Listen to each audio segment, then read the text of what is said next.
Donc, le spécialiste de la tradition hébraïque sur Nice, qui m'a été indiqué par la communauté, c'est Élie, qui s'appelle aussi Léo.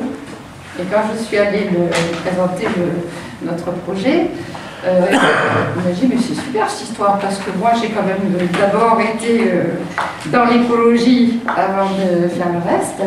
J'ai eu un restaurant bio pendant des années, etc. Dans ce parcours, je me suis intéressé à l'humain dans toutes ses facettes.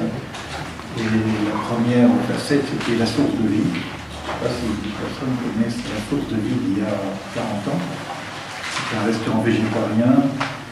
On était dans le mouvement écologiste du bio. Et on était un des responsables du bio en France. Je vais donc reprendre un petit peu, je n'ai pas entendu ce qui s'est dit jusqu'à présent, donc je reste sur le titre. Je suppose que vous avez entendu beaucoup de choses sur ce titre, donc nature et sacré. Donc je vais essayer de coller les morceaux avec cette notion de nature et de sacré.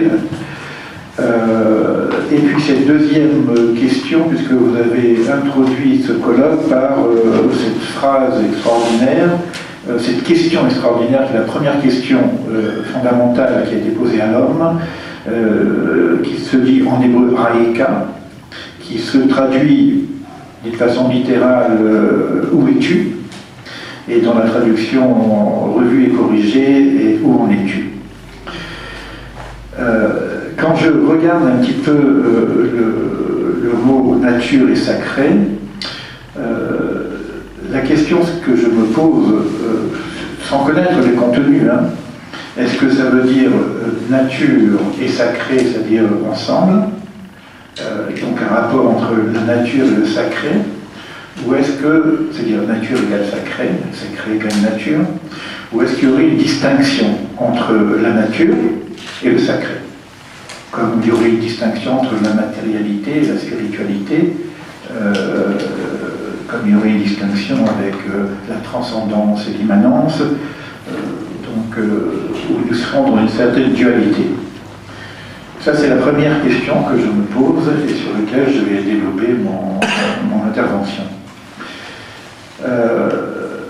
Mais avant de revenir sur ces deux questions, donc nature et sacré, où en es-tu, je voudrais poser le cadre de mon intervention, puisque je vais traiter de ces questions dans un cadre biblique. Donc je viens avec la Bible, donc c'est pas de la philo, c'est pas de l'écologie classique, c'est une transmission, c'est une tradition. J'ai vu qu'il y a des livres que je connais très bien dans ces bibliothèques. J'ai moi-même une bibliothèque qui a à peu près 2000 titres. Mais si on peut parler du best-seller, de tous les titres, de tous les livres, on peut parler de la Bible.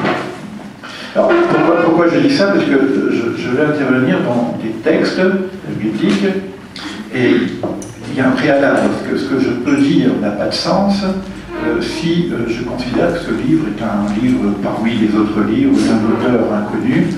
À ce moment-là, bon, à quoi sert de parler de la Bible? Donc, je préfère prendre cette précaution. Donc la Bible commence par une notion de créationnisme, puisqu'on va parler de la nature, donc du monde. Donc on va dire que ce monde est créé. C'est un prémisse. Si ce monde n'est pas créé, s'il est bien du hasard et de la nécessité, c'est un autre cadre. Donc on rentre dans ce cadre où on ne rentre pas, mais pour que ce soit clair en termes intellectuellement clair, je reste dans ce cadre créationniste. Donc il y a dans mon intervention une idée qu'il y a un créateur. Et qui dit créateur dit qu'il y a un projet. Donc je vais partir de cette notion de base et je vais reprendre les bases de la Bible, les premiers versets, pour essayer de comprendre quel est ce projet.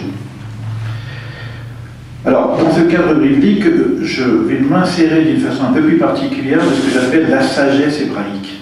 Alors, la sagesse hébraïque, c'est encore quelque chose de particulier. Bon, là, je viens avec une traduction française pour que ça soit cohérent. Mais la Bible a été transmise, donc il y a une transmission de la Bible, il y a une révélation de la Torah, et après il y a une transmission. Cette révélation comme cette transmission a été faite en hébreu. Donc il est important de retrouver les textes hébraïques pour comprendre de quoi il s'agit lorsqu'on parle de Dieu, lorsqu'on parle de la nature, lorsqu'on parle du sacré. La traduction, et je ne dis pas que c'est une trahison, mais c'est une réduction. Il y a une traduction potentielle, mais il y a 70 traductions possibles par rapport à l'hébreu. Donc je reste dans cette sagesse hébraïque, et quand je dis sagesse hébraïque, j'entends aussi une sagesse universelle, et j'entends aussi une sagesse métaphysique. C'est-à-dire que je ne vais pas rester simplement sur le sens littéral, je vais essayer de voir un petit peu ce qu'on appelle au-delà du verset, qu'est-ce qui se cache derrière ces mots, qui ont un premier signifiant qui serait une forme d'histoire, histoire du monde, et qui aurait d'autres signifiants, puisqu'il y a plusieurs lectures possibles. On parle de 4 interprétations, et on parle de 70 facettes de la Torah, 4 interprétations plus 70, ça fait déjà pas mal.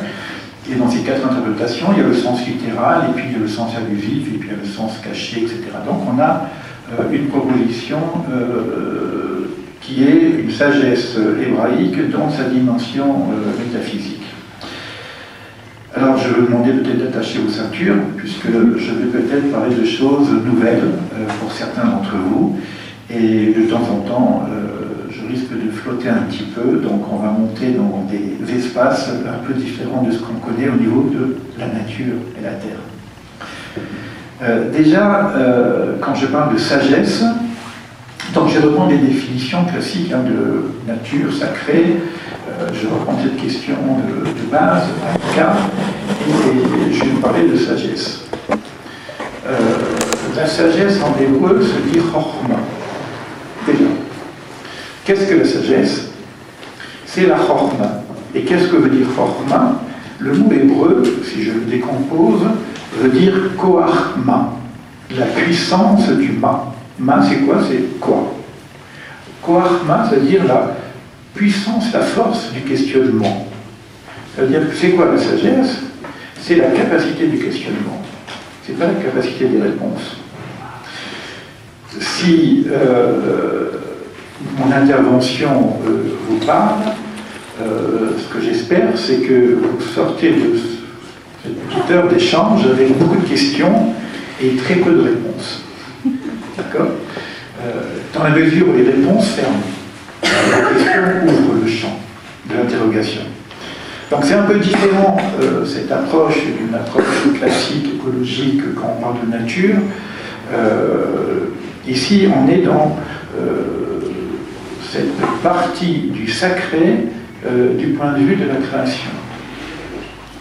On verra un petit peu les différences. Donc, je viens de dire, s'il y a création, s'il y a créateur, il y a projet. Alors, la science s'approche de ces notions-là. Vous savez que l'idée de la création vient de dire qu'il n'y avait rien, il y avait le créateur, et puis, Big Bang, voici que quelque chose apparaît. De rien. En hébreu, c'est Yesh Mi'ayin. Alors, le Big Bang se pose la question aussi, les astrophysiciens se disent la même chose, qu'est-ce qu'il y avait avant? Puis en plus, il y a une constante de Planck qui vient me dire que je peux aller jusqu'au temps moins 10, moins je ne sais pas combien, moins 40, mais je ne peux pas atteindre le zéro. C'est-à-dire je ne peux pas atteindre le point initial. C'est-à-dire je ne peux pas atteindre Dieu. Donc il y a une croyance d'un créateur, mais je ne peux pas savoir qu'est-ce qui s'est passé dans l'instant premier, dans la seconde, pas la seconde, un millionième de seconde avant la création du niveau astrophysique. Dans la Kabbale, c'est la même chose. On ne sait pas. Ce que je sais simplement, c'est ce que je vois du point de vue de la créature que je suis. Mais du point de vue de la créature, puisqu'il y a créature, donc j'existe, et dans ma connaissance et ma compréhension du monde, je dis qu'il y a un créateur, donc je dis qu'il y a un projet. Et la question que je vais me poser maintenant, c'est quoi? C'est quoi le projet? Et puis je peux me dire, si je sais quoi, c'est comment?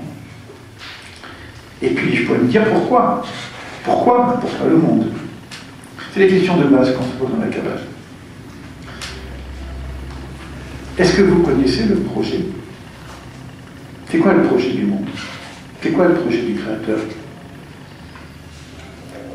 C'est une question. À votre avis? C'est quoi le projet?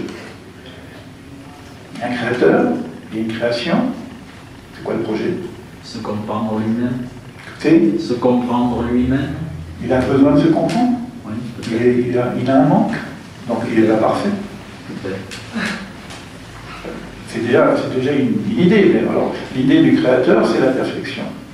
Et c'est qu'il n'a pas de manque. Donc ça ne peut pas être ça le projet. Peut-être. En tout cas, du point de vue biblique, ça ne fonctionne pas.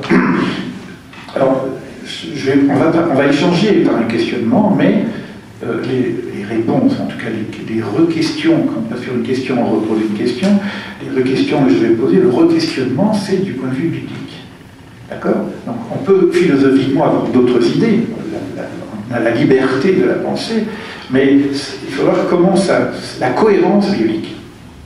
Cohérence biblique, si un créateur, c'est qu'on est du point de vue de la perfection. Et après, on verra comment ça passe au niveau de la création.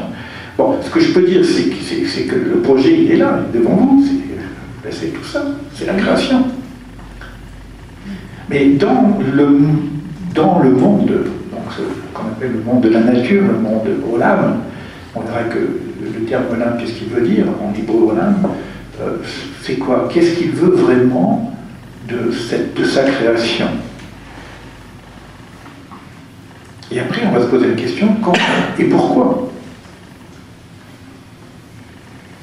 Alors, il y a un principe biblique qui vient de dire que ce qui est à la fin de la pensée, ce qui est à la fin de l'œuvre est au début de la pensée. Si vous voulez construire une maison, donc au départ, elle est où? Elle est dans la pensée. Ensuite, vous allez voir un architecte qui va vous faire un plan, une proposition. Après, vous allez avoir des fondations. Mais vous ne pouvez pas connaître le projet, sauf quand on arrive à la fin de l'œuvre. C'est clair, ça. En hébreu, sauf Maasé, le Marshava Terila.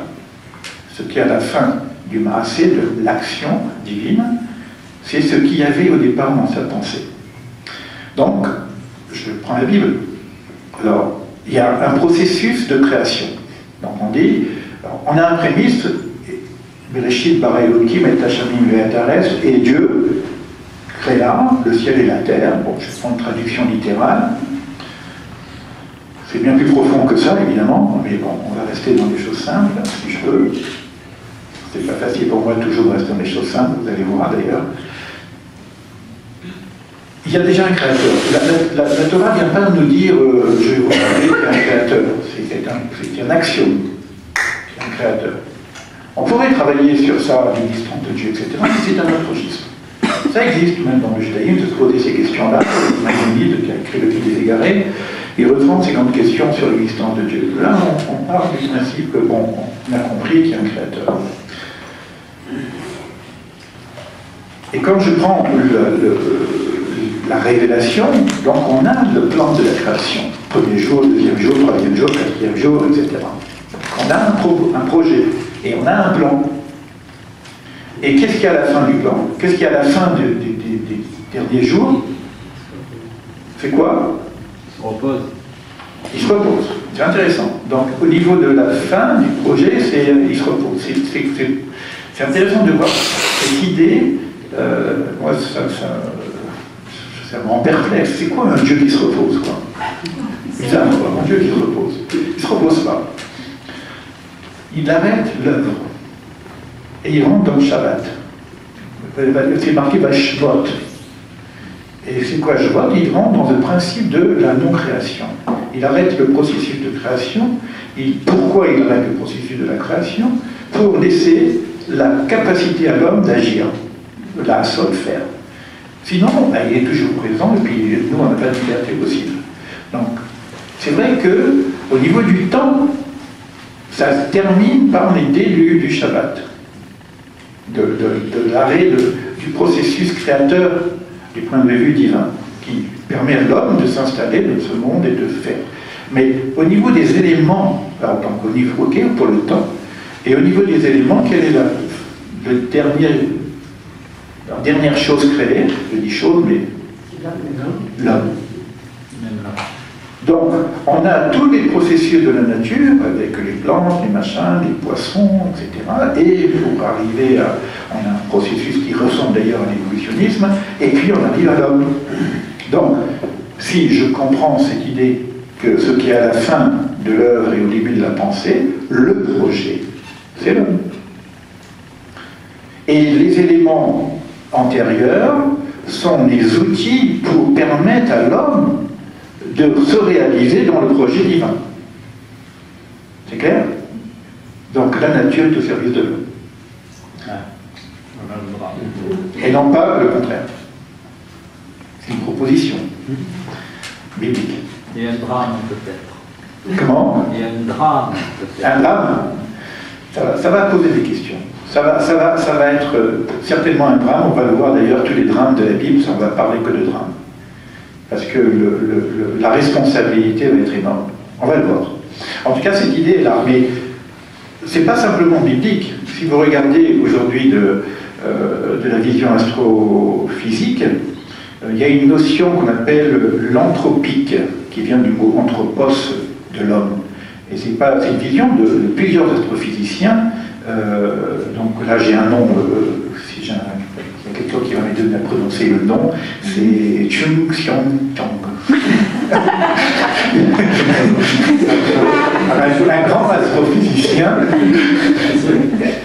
qui décrit la place de l'homme dans l'univers. Il y a pas mal d'ouvrages qui ont été faits là-dessus, et qui nous explique d'une façon extrêmement scientifique, en prenant tous les calculs imaginaires, que le monde converge vers l'homme.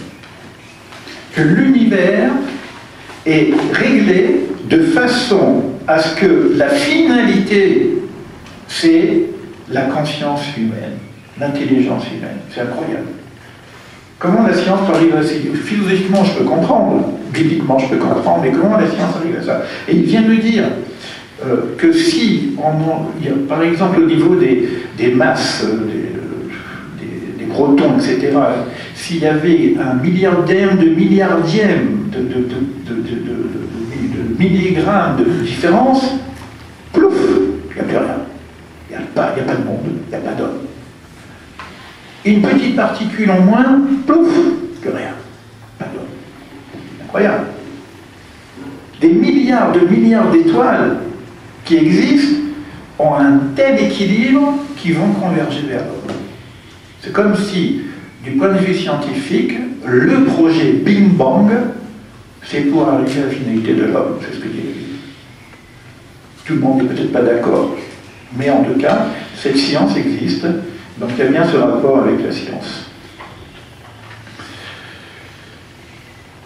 Vous imaginez un petit peu que si je touche la nature d'un milliard de milliardième de protons, plouf, vous imaginez la responsabilité que nous avons? Énorme. On va parler de la responsabilité. Donc le projet, c'est l'homme. Autre question, pourquoi? Est-ce que le bon Dieu il a besoin de la création ou de l'homme? Pourquoi? C'est des questions qu'on se pose. Là, pourquoi? Pourquoi le monde? Vous savez, les cabalistes, certaines questions, ils ne posent pas la question pourquoi Dieu. Pour Dieu, c'est une évidence. La vraie question, non seulement c'est pourquoi, mais comment c'est possible que les deux ensemble, le sacré du sacré, parce qu'on va voir que le mot sacré c'est Dieu, et la nature puissent être ensemble? Comment ça marche ensemble?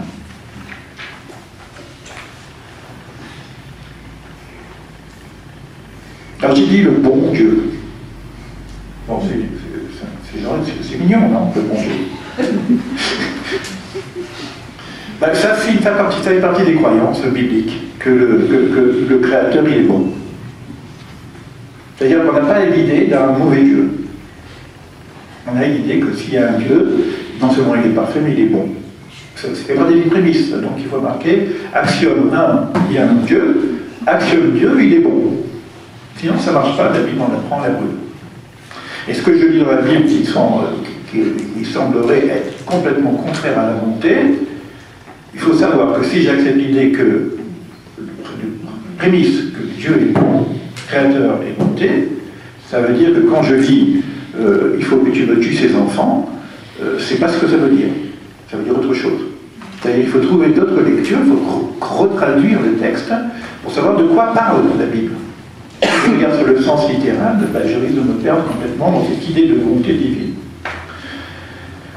C'est pour ça que certains ont dit que cette Bible, il y a un ancien et un nouveau. Donc l'ancien, il est caduque parce qu'il y a trop de guerre, il y a trop de justice, et que le nouveau, il n'est que bonté. Donc on a retraduit la Bible avec un nouveau en disant que bon, ça ne peut pas marcher avec la bonté. L'amour de Dieu, où est-ce qu'il est l'amour de Dieu dans ce qu'on appelle l'Ancien Testament? Donc ça demande une relecture du texte. Mais on accepte l'idée. Bonté. Si vous disiez que quelqu'un est bon, comment vous pouvez dire qu'une personne est bonne? Comment vous voyez Geneviève, c'est quelqu'un de bon. Je ne la connais pas, hein. Et je la regarde, je dis, elle est généreuse. Comment je peux voir ça? Quel serait le signe pour moi pour savoir qu'elle est généreuse? C'est quoi la bonté? C'est quoi quelqu'un qui est bon? Dans ce qu'elle donne aux autres. Qui donne. Qui donne aux autres. Donc je ne peux pas savoir si elle est bonne s'il n'y a pas d'autre. Et je peux savoir que cette personne est bonne parce qu'elle donne autre que lui. Donc si je parle de bonté, la nécessité de bonté nécessite un récepteur, autre que lui. Donc l'idée de la création de l'homme, et le pourquoi, c'est la bonté, c'est l'amour. C'est-à-dire, en termes hébraïques, c'est l'étive, émaner le bien. Dieu, dans sa nature de bonté, décide qu'il y ait une réception de cette bonté. Donc il veut, volonté divine, de faire du bien. Donc il crée une créature qui reçoit le bien. D'accord? C'est des démonstrations logiques, hein. Je reste dans une logique biblique, hein. C'est pas une logique philosophique. Hein. C'est pour ça que j'ai pris mes précautions au départ. Comment est-ce possible que la perfection divine de tout, on va parler du tout et du rien tout à l'heure, comment ce tout qui remplit tout peut créer le monde? Comment est-ce possible qu'il y ait une place pour autre que lui qui remplit tout? Comment ça marche? Et là, on a une grande science métaphysique qui nous parle du Tzimtzum. C'est la première notion kabbalistique, que la création commence par le Tzimtzum. Mais c'est quoi le Tzimtzum? C'est la contraction, le retrait. Tout ça, c'est du langage, comment dire, pour qu'on se comprenne, parce qu'il n'y a pas vraiment de retrait. C'est comme ça qu'on dit. Il y a une forme de retrait divine pour laisser un espace qui serait la matrice du monde et que lui ne prenne pas trop de place. C'est-à-dire que vous êtes ici assis, et je suis là, je prends une place. Et si quelqu'un veut prendre ma place, il faut que je me retire. Sinon, je coupe la place. C'est une grande leçon de sagesse et de pédagogie aussi.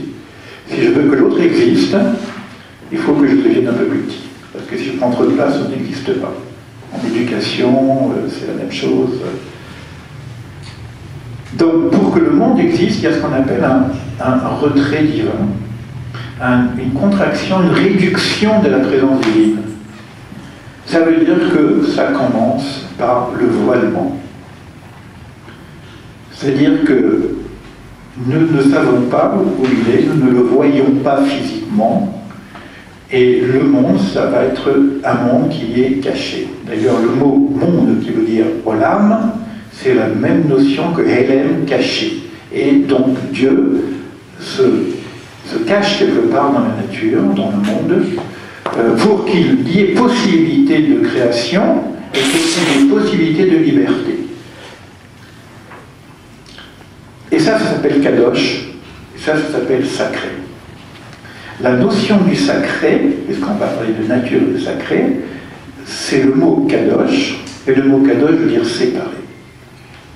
Il y a au départ une forme de séparation pour laisser autre que lui être existant. Vous comprenez? C'est clair ce que je dis?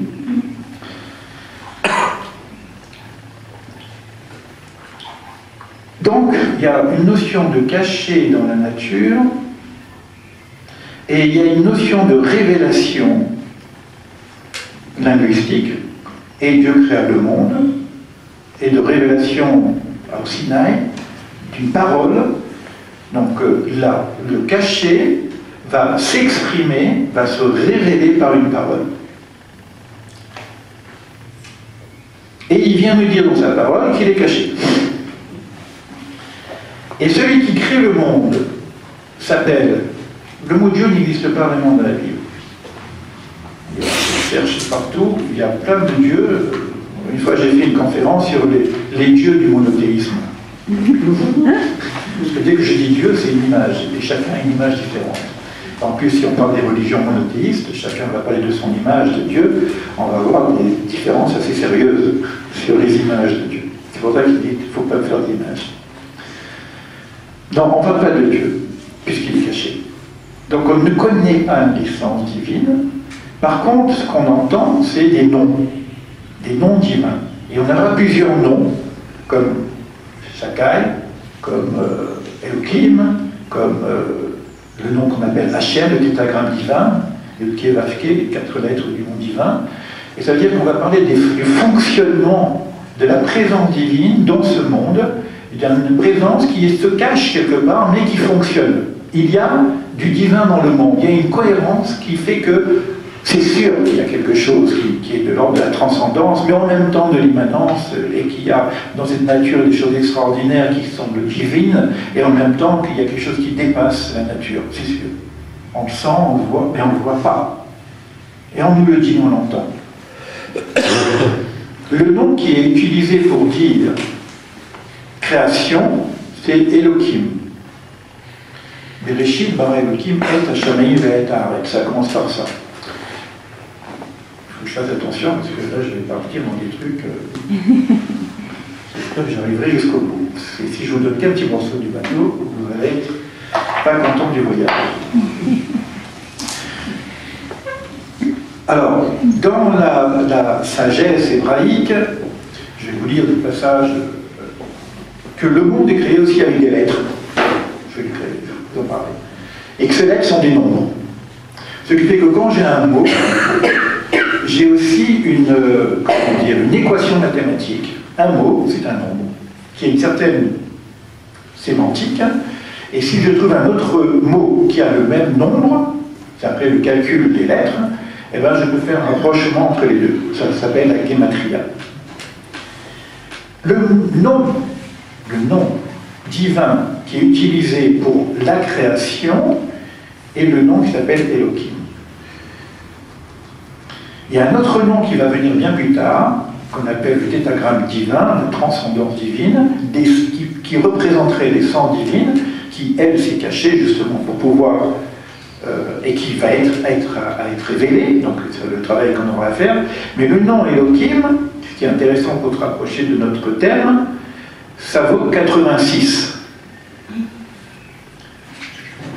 Et quand je prends le mot la nature, Ateva, ça fait également 86. Faites-moi confiance, ceux qui veulent, je leur fais le calcul, mais vous pouvez faire le calcul vous-même. On arrive exactement à cette même. Ça veut dire que Elohim égale nature. Dieu, du point de vue de la création, égale la nature. Donc là, on est dans l'égalité. On a un problème avec ça, au niveau de la sagesse hébraïque. Si Dieu égale la nature, dans la nature c'est Dieu. Égalité, donc, on est dans le panthéisme pur. Il y a une cabale panthéiste comme ça, d'ailleurs, Spinoza l'a bien développé.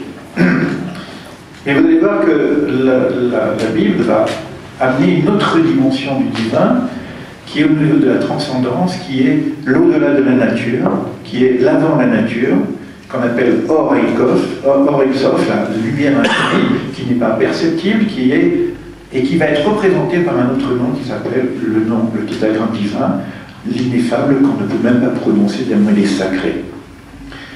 Donc on aura une idée de quelque chose divin, donc sacré, dans l'ordre de la nature, et quelque chose de la transcendance.